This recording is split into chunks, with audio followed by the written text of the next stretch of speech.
प्यारे बच्चों, thermal properties of matter का एग्जाम्पल नंबर 39 है। इसको भी जल्दी से फिनिश कर दो। बड़ा सिंपल सा क्वेश्चन है। इसके पीछे जो लॉजिक है वो आपको अच्छे से पता नहीं पता तो मैं बता देता हूँ। लेट अस सपोज कि मेरे पास एक बॉडी है और इसका टेम्परेचर है T, और जिस एनवायरनमेंट में ये रखी हुई है इसका टेम्परेचर है T0। तो जाहिर सी बात है, अगर ये टेम्परेचर T ज़्यादा है इस T0 से तो एनर्जी रेडिएट करना शुरू कर देगी ये बॉडी बाहर की तरफ को। ये तो पता है क्योंकि इसका ज़्यादा है। तब जो रेट ऑफ हीट लॉस निकल कर आता है ना, वो होता है E is equal to sigma ज़्यादा वाला टेम्परेचर T4 माइनस T0 की पावर 4, ये होता। तो वैसे ही यहाँ पर ये क्वेश्चन दे रखा, हमसे कह रखा कि दो बॉडी हैं A और B, उनको एक इवैक्यूएटेड वेसल के अंदर मेंटेन किया गया है। तो लेट अस सपोज कि ये एक इवैक्यूएटेड वेसल है, उसके अंदर एक बॉडी A ये है और दूसरी बॉडी B ये है। आपसे कह रखा है कि जो वेसल है उसका टेम्परेचर जो है वो 27 डिग्री सेंटीग्रेड है। आपसे कह रखा है the temperature of body A body का टेम्परेचर दे रखा है कितना है, इसका टेम्परेचर को आपने मान लिया T1 और ये दे रखा आपको 527 डिग्री सेंटीग्रेड। और ऐसे ही बॉडी B का टेम्परेचर दे रखा कितना है, इसको मान लो T2, ये दे रखा 127 डिग्री सेंटीग्रेड। तो आपसे कह रहा है कि कंपेयर करो rates eight which heat is lost from A and B। अच्छा, A जो है इसका टेम्परेचर सराउंडिंग के मुकाबले में हाई है, तो जाहिर सी बात है ये भी अपने अंदर से हीट निकालेगा। B जो है इसका भी टेम्परेचर सराउंडिंग के मुकाबले हाई है, सराउंडिंग 27 डिग्री सेंटीग्रेड पे है और ये 127 पे है, तो ये भी अपने अंदर से हीट निकालेगा। अब सवाल ये है कि इन दोनों का कंपैरिजन करना कि कौन ज़्यादा निकालेगा।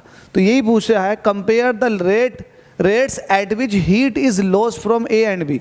A और B से जो हीट लॉस हो रही है उसका रेट का कंपैरिजन करो। ठीक है, कर लेते हैं। तो आप लिखेंगे सॉल्यूशन। पहले जितने भी टेम्परेचर दे रखे हैं इनको आप केल्विन में कन्वर्ट कर लो।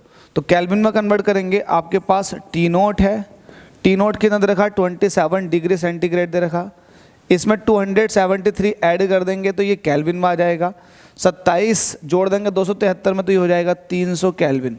तो जो सराउंडिंग है वो 300 केल्विन पर है।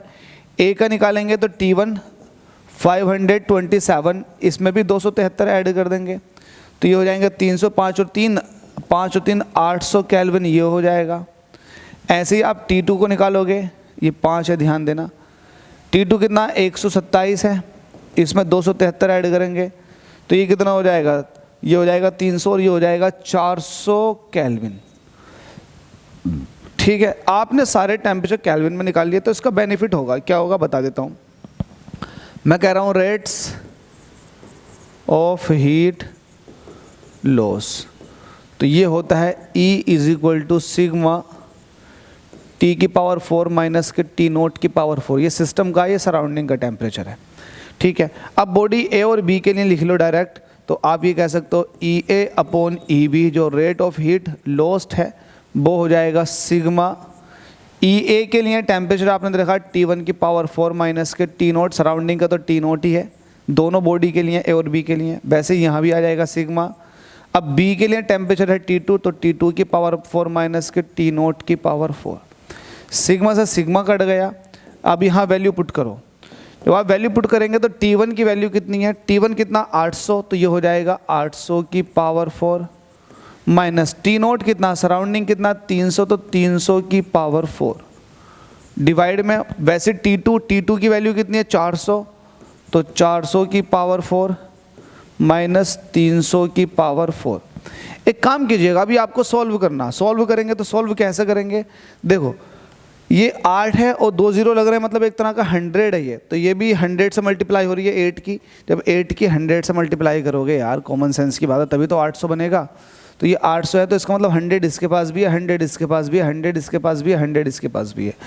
तो 100 की पावर 4, 100 की पावर 4 कॉमन ले लेंगे, नीचे से भी 100 की पावर 4, 100 की पावर 4 कॉमन लेके काट देंगे, तो ऊपर बचेगा 8 की पावर 4 माइनस 3 की पावर 4। वैसे नीचे आ जाएगा 4 की पावर 4 माइनस 3 की पावर 4। एक काम कर लेते हैं, इसको आप सॉल्व कर लो और आंसर पा लो। ठीक है, सॉल्व कर लेंगे तो एक काम कर लो, डायरेक्टली सॉल्व करो। 8 का स्क्वायर होता है 64, तो 64 का 64 से मल्टीप्लाई कर लो। 4 चौक 16 का 6, हाथ से लगे 1, 6 चौक 24 और 1 25 का 25 ही 25, 256 हो गए। अब ऐसे ही 6 चौक 24 का 4 कैरी 2, 6 चौक 36, 36 और 2 कितने होते हैं 38, 6 ये हो गए, 9 ये हो गए 0 और ये 4096, तो वैल्यू हो जाएगी 4096 x की माइनस 3 की पावर 4 का मतलब होता है 3 3 9 9 में 81 होता है 81, ये तो 81 डायरेक्ट आ गया। 4 चौक 16, 16 16 256, ये 256 हो जाता है 256 माइनस, और 3 का की पावर 4 का मतलब अगेन अब भी 81 हो गया। ठीक है, अब इसको जो है ना आप सॉल्व करेंगे तो कैसे निकालेंगे, 496 में से आपको 81 को माइनस करना है। तो देखो 6 में से 1 निकालेंगे तो 5 बचे, और ये 9 में से ये 1 बचेगा, और ये 0 ऐसे 4, 4015 ये आ चुका आपके पास, 4015 ऊपर।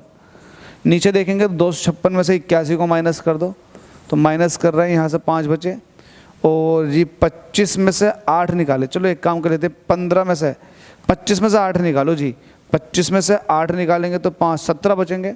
देख लो, अगर नहीं आता 17 और 5 कितने होते हैं 17 बचेंगे। 17 और 8 कितने होते हैं 17 और 8 कितने होते हैं 25, तो 25 में से 8 निकालेंगे तो 17 बचेंगे, तो वैल्यू आ जाएगी 175।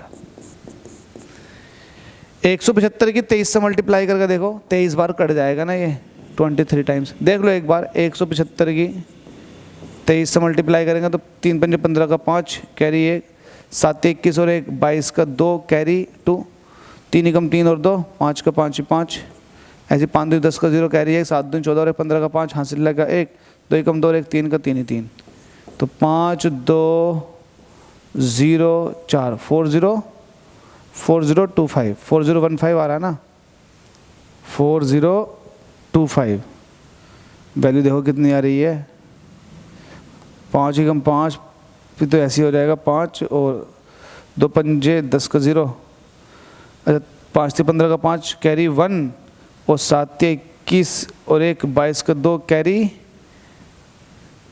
7 21, यही 4025 आ रही है, और हमारे पास 4015 आ रही है। जरा देख लो, थोड़ी सी कैलकुलेशन जल्दीबाजी कर रहा हूँ थोड़ी सी मैं। 4015 4096 में से 81 माइनस करेंगे तो 5 यहाँ बचे, 1 ये बचा, तो 4015 ही तो बैठ रही है, बिल्कुल सही है। अब 256 में से 81 को माइनस कर दो, 5 ये बचे, और ये कितने बचेंगे 15, 7 ये बचे, 175 आ चुका, बिल्कुल सही है। अब 175 कि 23 से मल्टीप्लाई करके देखो, 5 से 15 का 5 हासिल लगा 1, 7 21 और 1 22 का 2 कैरी 2, ऐसे 3 एकम 3 और 2 5 का 5 5, 5 2 10 का 0 हासिल लगा 1, और 7 2 14 15 का 5 हासिल लगा 1, 2 एकम 2 1 3 का 3 ही 3, 5 2 0 4025 आ रहा है। इतने सिली मिस्टेक कहाँ आ रही है, आंसर 23 आ रहा है, चेक कर लेते हैं एक बार, आंसर 23 ही है भाई, तो फिर सिली मिस्टेक कहाँ हो रही है, ये तो बड़ी गजब बात है। कैलकुलेशन 4096, अरे 4096 में से 81 माइनस करेंगे तो 4015, बिल्कुल सही है। 256 में से माइनस कर देंगे 81 को तो 175, ये भी सही है।